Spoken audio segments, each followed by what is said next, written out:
about coping with death anxiety in times of crisis. I will say a few introductory words, after which we'll move right away to the presentations. Ironically, death is again in fashion. Not that it has ever left us, fortunately or unfortunately. Now, when I say death, what I have in mind is not, the death at the end of a long and fruitful life, and is not even the death, the accidental death that typically happens to somebody else. It's the death that can happen here, can happen today, can happen to me. And this type of death was made more salient by the surge in the international terrorism. Now, this type of increase in death salience is related to two different threats. One threat is... Oh, sure. Thanks.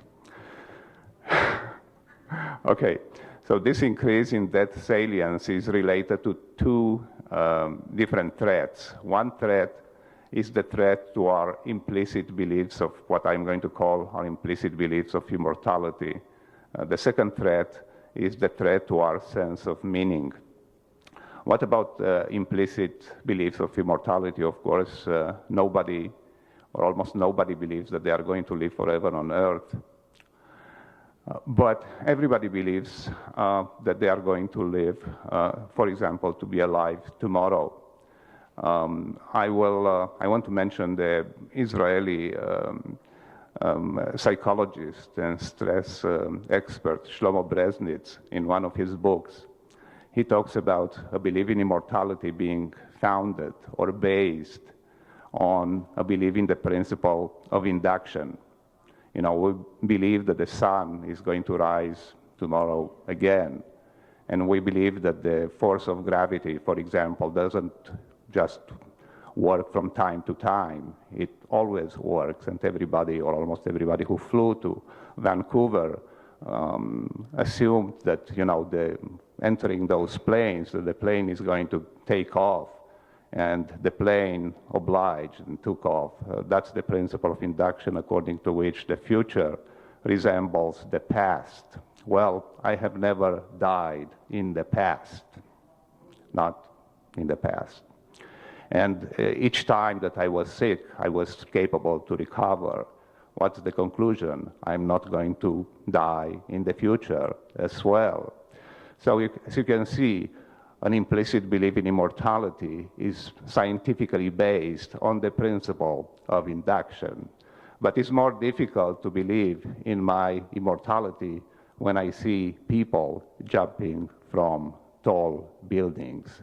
So in this sense, this increase in salience, mortality salience, is a threat to my implicit beliefs of immortality.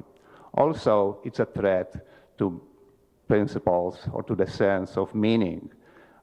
Again, when you see those pictures of people jumping from tall buildings, you understand that whatever meanings might mean, it doesn't mean this discontinuity that is related to this kind of event. So that is a threat. That salience is a threat to beliefs of immortality, and is a threat also to our sense of meaning. But it's more complicated than this.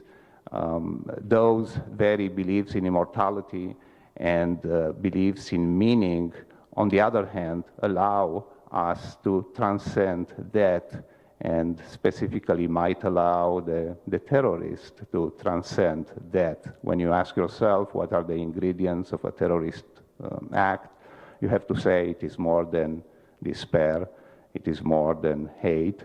They probably include a very strong belief in immortality and a very strong sense of meaning. And I'm going to finish with a quotation from Ernest Becker, from Escape from Evil, his book published posthumously in 1975. And quoting from Becker, man aggresses not only out of frustration and fear, but out of joy, plenitude, love of life. And men kill lavishly out of the sublime joy of heroic triumph over evil. Our symposium will be focused on how to deal or how to cope with the increased salience of mortality, and perhaps also will touch on the motivation of the terrorist as well. So without further ado, we'll move to the first presentation, Tom Pyszczynski from University of Colorado at Colorado Springs, who will talk about the TMT, the terror management theory, and some of the applications of terror management theory. Thanks.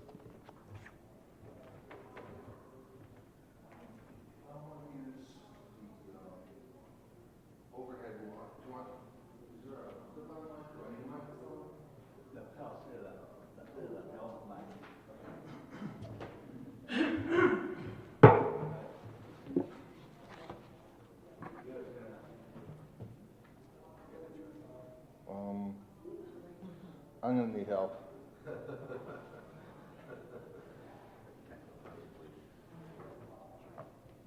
Hello? Oh, yeah.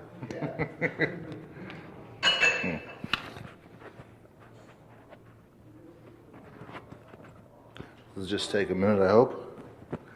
Okay. Trusty glass of water.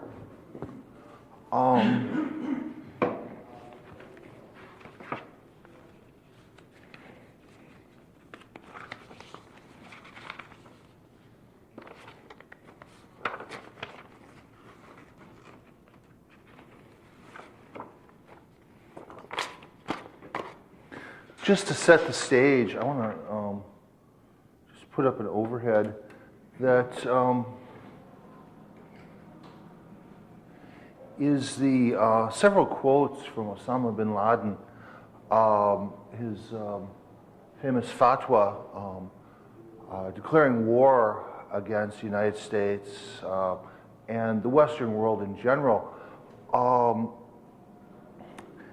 And I just want to do this to set the tone for our talk today a little bit. For the last 15 years or so, my colleagues and I, and my colleagues and I mean Jeff Greenberg from the University of Arizona and Sheldon Solomon from Skidmore College, have been working on a theory that attempts to integrate ideas from existential philosophy and psychotherapy, psychoanalysis, cultural anthropology, sociology, and evolutionary theory with contemporary thinking within experimental social psychology, which is our own field. We were very heavily influenced by reading a series of books by Ernest Becker. I hope you've all read these books as well. The Birth and Death of Meaning, Denial of Death, Escape from Evil, were the ones that we found most inspiring. Of course, he's written some other very wonderful things. When we finished graduate school in social psychology in the early 1980s, we finished with a general sense that something was missing from the discourse within our field, that something was missing theoretically from the ideas that experimentally, empirically oriented social psychologists worked with. And we thought we found some of these things in the work of Ernest Becker. So we developed a theory over the years that we called terror management theory about the role that the human awareness of death plays in everyday life. And over the 15 or so years since then, an experimental existential psychology has gradually emerged within mainstream academic psychology. The very first time I used the term experimental existential psychology in a talk, an older professor in the back of the room just started giggling. And I asked him what was so funny. He says, that's oxymoronic. He says, experimental psychology, existential psychology, where have you been? These are opposites. And that was very true. Experimental psychologists had little use for existential ideas, largely because I think they were viewed as untestable. I think that existential psychologists tended to view the ideas that experimental psychologists were working with as incredibly simple-minded and missing the richness of human experience. I would argue that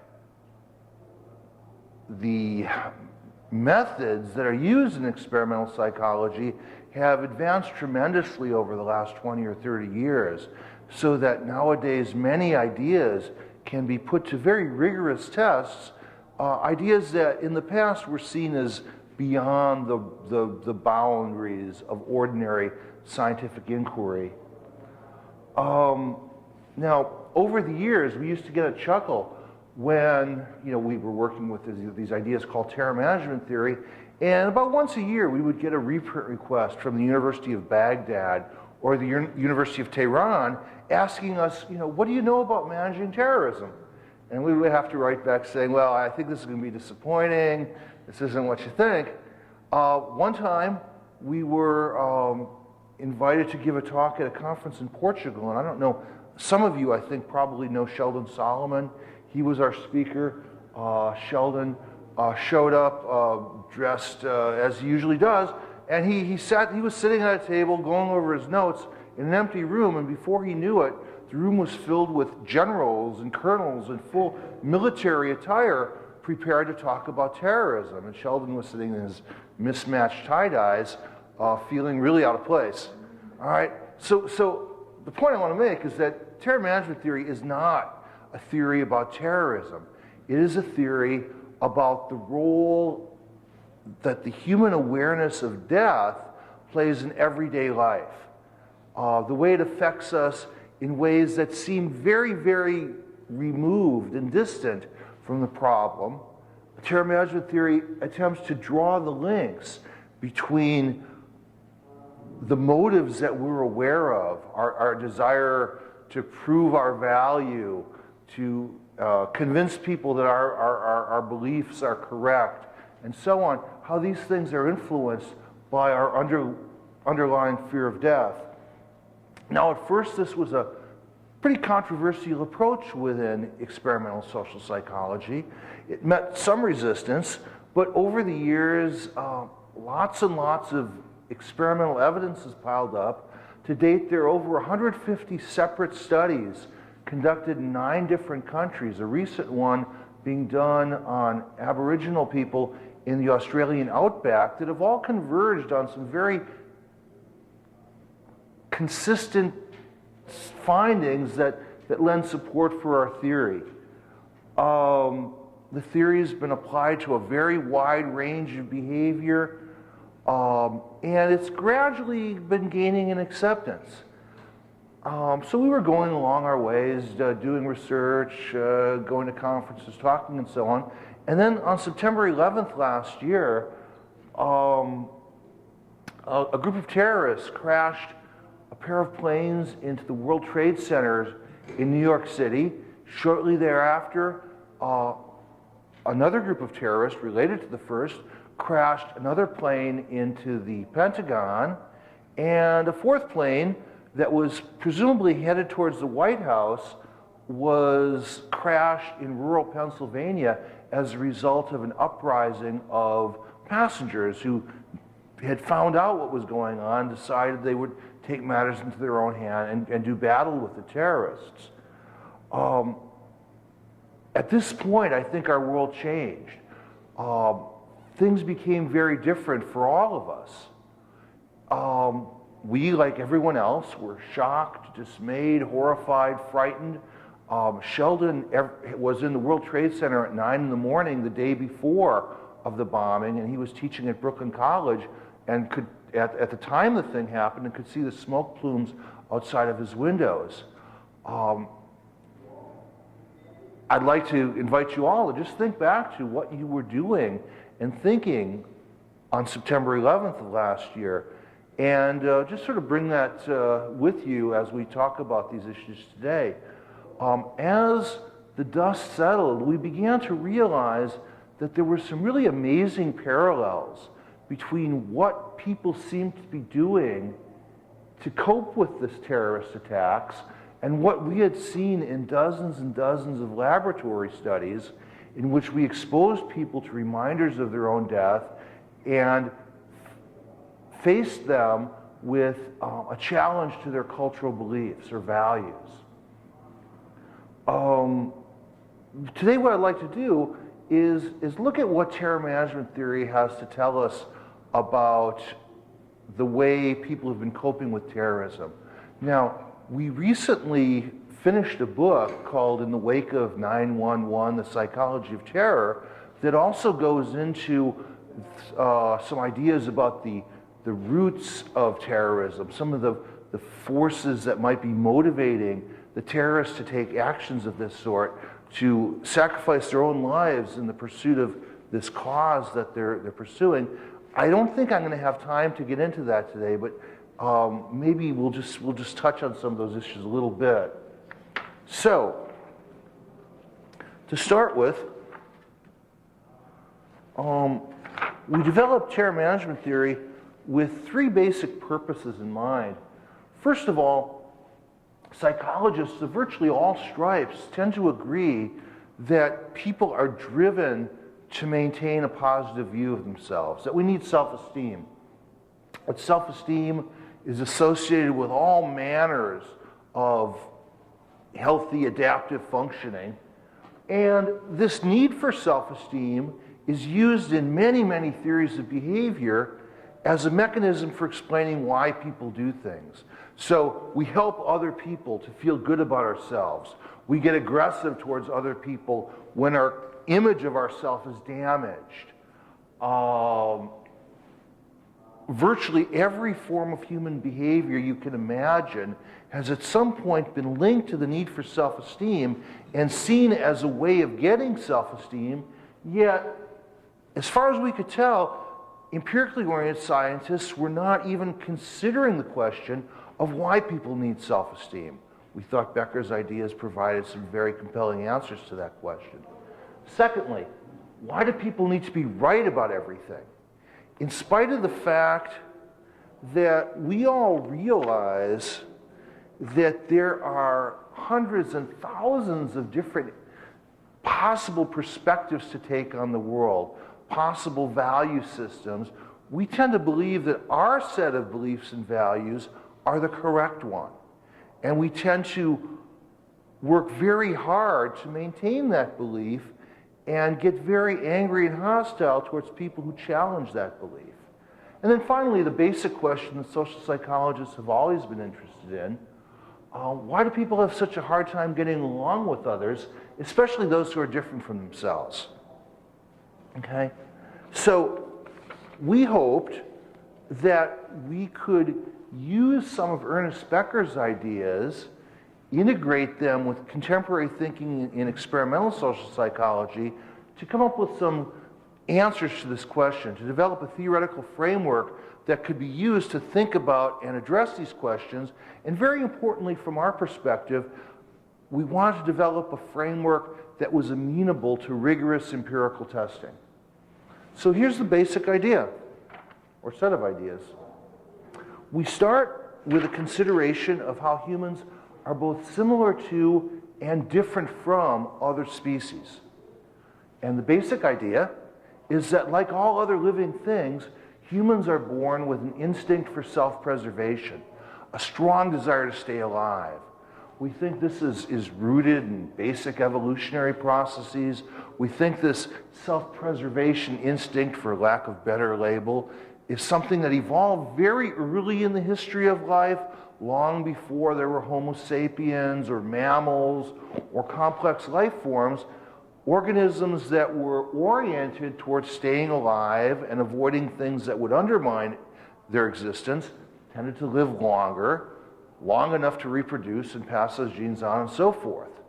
So the idea that people want to live, we're sort of taking as our jumping off point, something we share with all other animals. Our species, however, evolved a variety of other adaptations that gave us flexibility and the potential for freedom. Basically a set of complex intellectual capacities. Specifically, we like to think in terms of the capacity for symbolic thought, make one thing stand for another, which is the basis for language. The capacity to think in terms of cause and effect, to ask why things are the way they are. The capacity to project ourselves in the future and imagine things that have yet to happen, generating expectations for the future.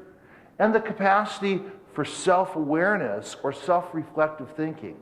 We can reflect back on ourselves and recognize ourselves as a separate, unique aspect of existence that's different from anything else.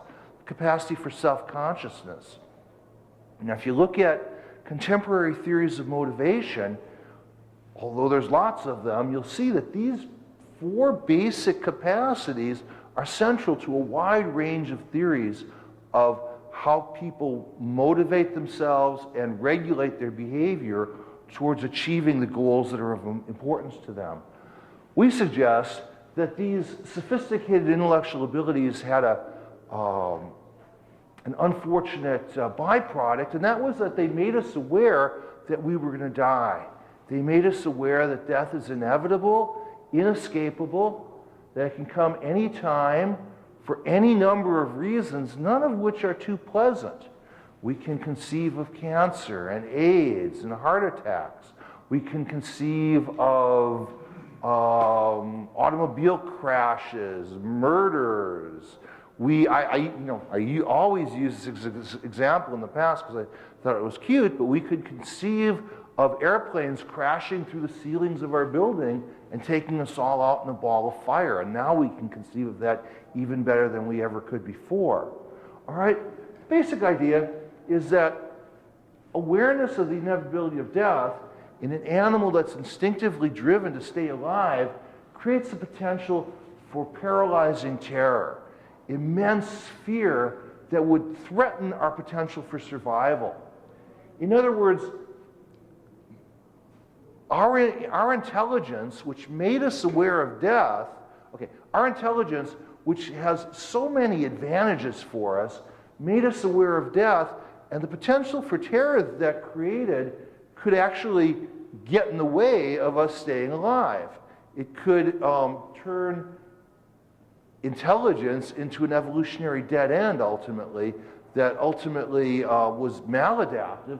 Unless our species did something to deal with the problem, terror management theory suggests that humankind dealt with the problem of death by using the same sophisticated intellectual abilities that gave rise to the problem of terror by creating cultures.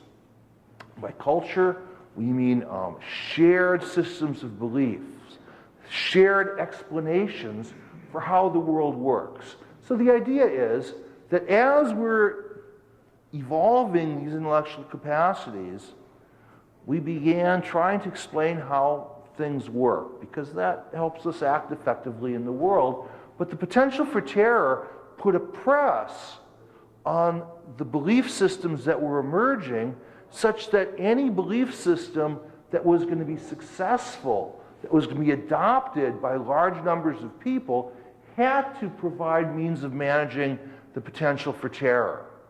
And this press that the potential for terror puts on cultures, we think, also happens on, this press that the potential for terror puts on emerging cultural belief systems in sort of a historical, archaeological sense, also operates on an individual developmental level. This potential for terror also presents a press on the emerging belief systems that we as individuals adopt, such that in order to be effective, to be acceptable to us, our understandings of reality have to help us control the potential for fear that exists in our ultimate awareness of death.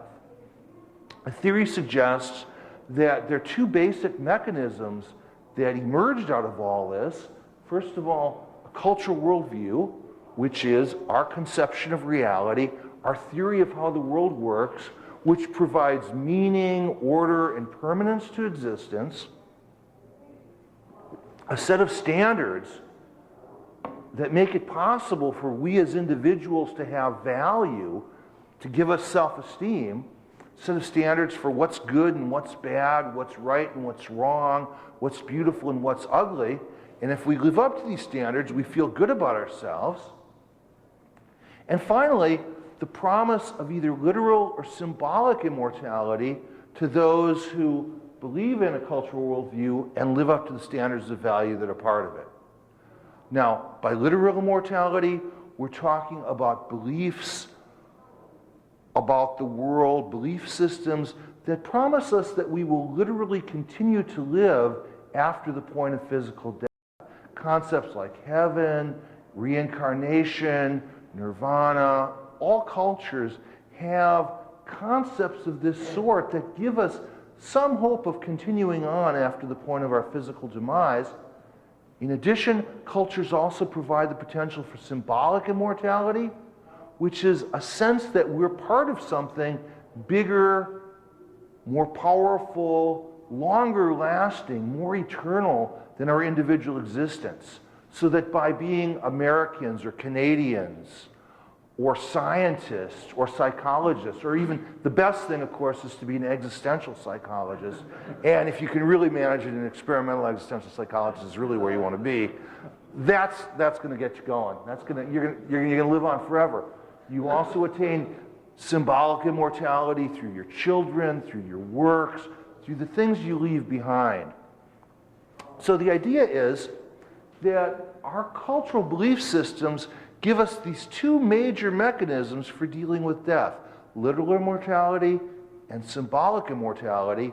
And the qualifications for either type, the requirements for either type, is that we believe in a cultural conception of reality, view that as absolutely correct, and believe that we're making a valuable contribution, that we're living up to the roles and values that are part of that conception of reality, which gives us self-esteem. One more piece of the theory, because both of these things, all of this stuff, all of these protective mechanisms and shields are abstract linguistic constructions, things that humans create themselves that don't have a tangible physical existence. We rely on other people to help us maintain faith in our beliefs and values and our belief in our own value. So the idea is that both of these components of the cultural anxiety buffer are maintained through a process of social consensus. When other people see things the way I do, it increases my faith that my conception is correct. When other people see the world differently, it challenges my faith in the correctness of my concept of the world or myself, and therefore reduces the effectiveness of these structures as buffers against core anxiety. So those are the basic ideas of the theory.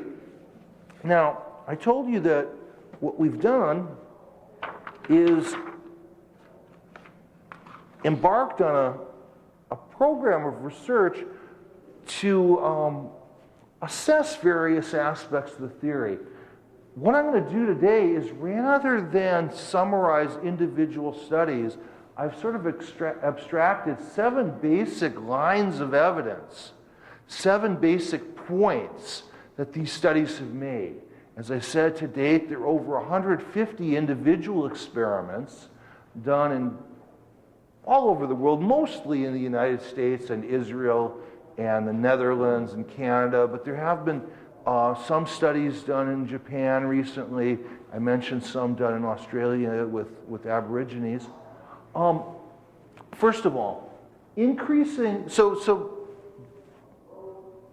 given the theory, these are some hypotheses that we deduced from the theory, and then we went out and did experiments to assess the hypothesis. Now, I want to emphasize that what's particularly important here is the way these 7 lines of evidence converge and come together in supporting the core propositions of the theory. So I want you to think about that as we go through this. First of all, increasing self-esteem or faith in one's worldview leads to less anxiety in response to reminders of death. We bring people into a laboratory, boost their self-esteem, give them a validation of their belief system, and then we measure anxiety either with self-report scales, with physiological arousal, or we bring up the problem of death and look at how defensive they get in some other way. And we find consistently that increasing self-esteem and increasing faith in the worldview reduce anxiety in a wide range of manifestations in response to thoughts of death. Secondly, this is the most commonly researched hypothesis. We call it the mortality salience hypothesis. The point here is that reminding people of their mortality, the fact that they're going to die, leads them to work harder to maintain and defend their cultural worldviews and work harder to maintain and defend self-esteem. So, for example, when people are reminded of death, we find that they become more accepting of people who praise their culture and more hostile towards people who criticize it.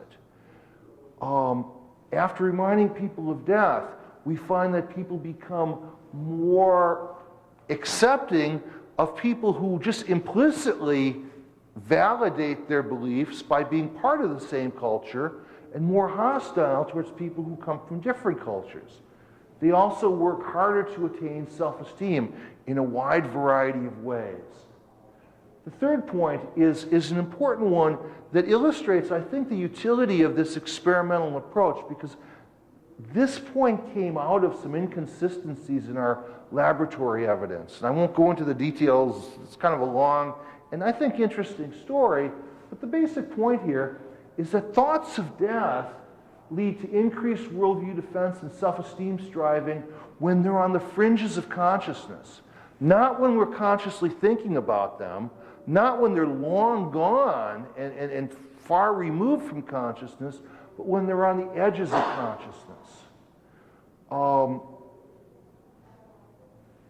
How we got to this, basically, was that in the early days of the research, the findings were not entirely consistent, and we would occasionally encounter people who couldn't replicate our findings.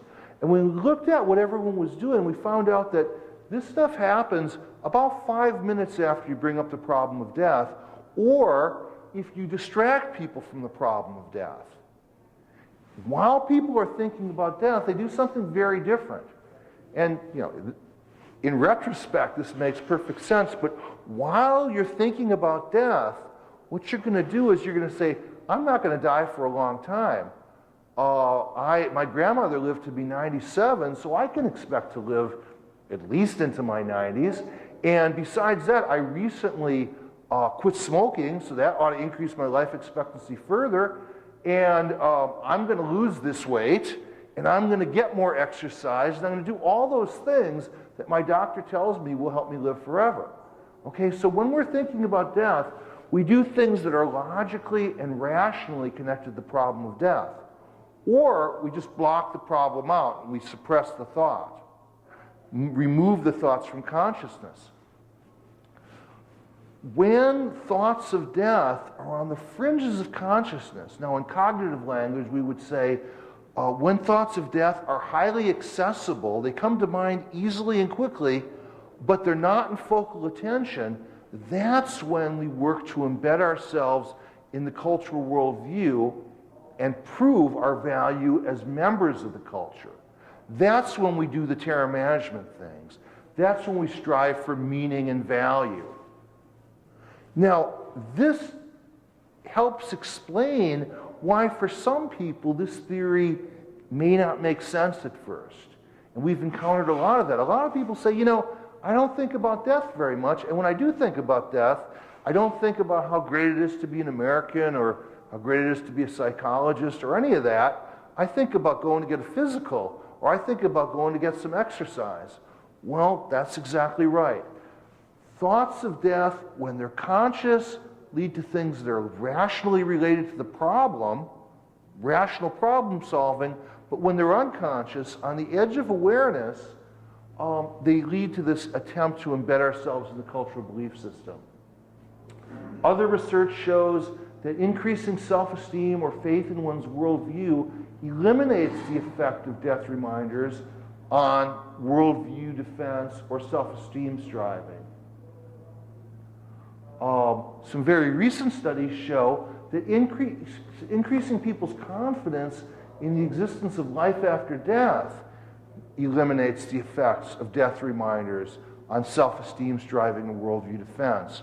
We recently did a series of studies that were presented at a poster here, I hope, yesterday, that show that if you can convince people, even atheists, if you can convince them that some part of us continues after death, which we did by having them read summaries of research on the near-death experience that were sort of doctored up a little to make it even more convincing than it sounds to many people, and this isn't the place to debate any of that. I don't know what it means, but we presented people with summaries of research that was very favorable to the idea that the near-death experience implies that consciousness continues after death.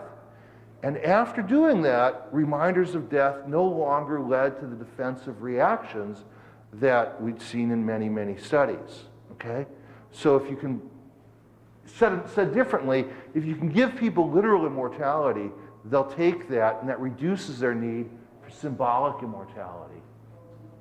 Okay, threats to one's worldview or self-esteem and reminders of one's creaturely animal nature increase the accessibility of death-related thoughts. So if I were to challenge your cultural beliefs, challenge your value, or remind you of your animal nature, of the similarities between you and other creatures, that would make death-related thoughts come closer to consciousness. And we assess that using some fairly widely accepted cognitive methods that actually build on projective tests, where we would give people a series of word stem completions. For example, we would give them the word C-O-F-F blank blank. What do you see? Coffee or coffin, it's your choice, right? But what we do is we give them a bunch of these with maybe 30 of these completions with 6 death-related possibilities and count up the number of death-related completions. When the worldview is threatened, when self-esteem is threatened, when central relationships are threatened, or, and this is a whole other story, or when you remind people of their animal nature, death-related completions go through the ceiling. They go way up. Now, the animal nature stuff is important because it links to some recent work we've done linking these ideas to the problem of sexuality, but that's another story that if you're interested in, I can direct you to later. Finally, defending one's worldview, increasing self-esteem, or viewing oneself as more than an animal reduces the accessibility of death thoughts after they've recently been primed. Okay, so we would argue that this body of evidence, these, yes? When you talk about reducing death thoughts, are you talking about fears of death? Or? No, it reduces the accessibility of death-related thoughts. Now, the most common way of measuring that is with those word stem completions. So, for example, out of 30, okay, we'd give them 30 word stems. 6 can be completed in a death-related way. Normally, priming people with death leads to an increased accessibility, but if they defend their worldview or reassert their self-esteem, the accessibility of thoughts outside of awareness drops down. I guess I'm trying to get to whether it's good, bad, or indifferent, whether they have these deaths. Well, we tend to think that it's not optimal because death-related thoughts drive a lot of defensive behavior. Okay? So, how am I doing on time? Oh, 1 more minute. Okay. Okay. What does this have to do with terrorism, you may ask? Well, 3 more minutes? Perfect. 3 minutes I can do. Well, to find that out, you're going to have to buy In the Wake of 911, which you can now, no.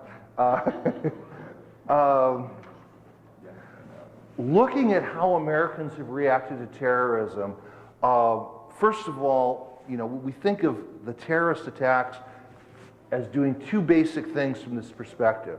First of all, they forced us to face very dramatically our mortality. Seeing the scenes of the buildings imploding, of people jumping from the buildings, reading about the death count, seeing the faces of survivors over and over reminds us of the fact that we're going to die and how death can come so unexpectedly, so suddenly, out of the blue. Nobody going to work at the World Trade Center that day had any inkling what was going to happen, right? Life is that way. I mean, any of us could have an aneurysm pop while we're going through the talk. This is a very graphic reminder of this. And at the same time, what the terrorists did is they attacked major symbols of American power. The World Trade Center and the Pentagon. They did it on American soil with American airlines, just showing basically that America cannot protect us. That the sense of safety and invulnerability that we have living in the United States and Canada, I imagine as well, is really very illusory. It's showing us that this could happen almost any time, anywhere. And I just want to mention a couple of things, some of the obvious parallels. First of all, one of the things you saw people doing after the attacks was an incredible search for meaning, a search for understanding of what happened. I spent days channel surfing on the television, from one news channel to another, trying to get the latest, trying to find out what was going on. Many studies show that when people are reminded of death, they work especially hard to impose meaning on ambiguous stimuli, and they'll even see meaning in random strings of information more rapidly than they would if they're not reminded of death. Another very obvious thing you saw after the attacks was an amazing surge in patriotism. Flags cropped up on every corner of the United States. I'm not sure exactly what happened in Canada, but in the United States, you couldn't go anywhere without seeing flags on T-shirts and windows and cars. There's a flag underwear for sale, you name it. Many studies have shown that reminders of death increase patriotism and increase respect and admiration for the American flag, for example. Reminders of death have been shown to lead to a suppression of dissent, increased hostility towards those who view the world differently. And in the days after the attacks, when an American commentator would even raise the possibility that the Arabs, the terrorists, might have had some reason to be angry at us, they would get death threats. They would be threatened to be fired. Bill Maher, who, I don't know if you know who he is over here, but he does this television show, Politically Incorrect, and he just made this offhand comment. He's supposed to make funny comments about the news, and he said something like, you know, I don't know where people get off calling the terrorists cowards. It takes guts to ram an airplane into a building when you're sitting in the front seat. And, you know, he's trying to be funny, but he's basically off the air now. He lost his job already after many people objected to that comment. An increase in bigotry and prejudice of all kinds. I want to put up one other thing, just because it kind of shows some similarities between fundamentalists, that's not it, of all stripes. This was Jerry Falwell's explanation for what happened. I'm sure most of you have seen this already. Other research shows that reminders of death lead to increased striving to live up to the standards of value that are part of your worldview. And some of our studies show that when tolerance is emphasized, which is something that was done shortly after the attack, even President Bush gave, in one of, I think, probably the best speech of his career, called on the nation to hold back from taking out their anger and frustration on people, on Americans from the Middle East, on visitors from the Middle East, and to show some understanding. You would see the rather unusual sight of interfaith gatherings of clerics from the Christian faith, the Jewish faith, and Islam getting together to talk about the attacks with the members of their communities. Another sign of striving to live up to the worldview standards would be increases in attempts to help, incredible outpouring of charity donations, blood donations, and so on. And finally, a great increase in the need for heroes, which is something we've also found in many studies. To summarize, I just suggest that what terror management theory suggests is that in helping people deal with the problem of death, what you want to do is give them the things that give them protection against the basic existential problem that we all face daily, the problem of death. You want to give them meaning, you want to give them a sense of personal value, opportunities to feel good about themselves, and you want to give them close interpersonal relationships. Okay, I'm sorry I don't have more time, but I think I really do need to stop. The thing is, what you said about some of the activity that we have engaged ourselves in has done that in such a very negative fashion, though. Yeah. And I'm wondering if you could deal with the positive approaches to that versus the negative, like, raising the American flag is really nice, but, picture it. Yeah, well, all I would say is that when you have a very complex, multifaceted threat that's affecting billions of people, different people will respond to it in different ways, and that there's individual psychological proclivities, the values that are activated. All these things are going to drive the individual's attempts to cope. Now, like all things, one of the things we've sort of concluded based on the research we've been doing is that thoughts of death don't lead people to be better or worse people. It just drives them to work harder to live up to the standards that are important to them at the time. That can lead to good and it can lead to evil. I think in the interest of time, what we are going to do is put only questions for the end of the presentation. So I think we'll go into this question. Thank you.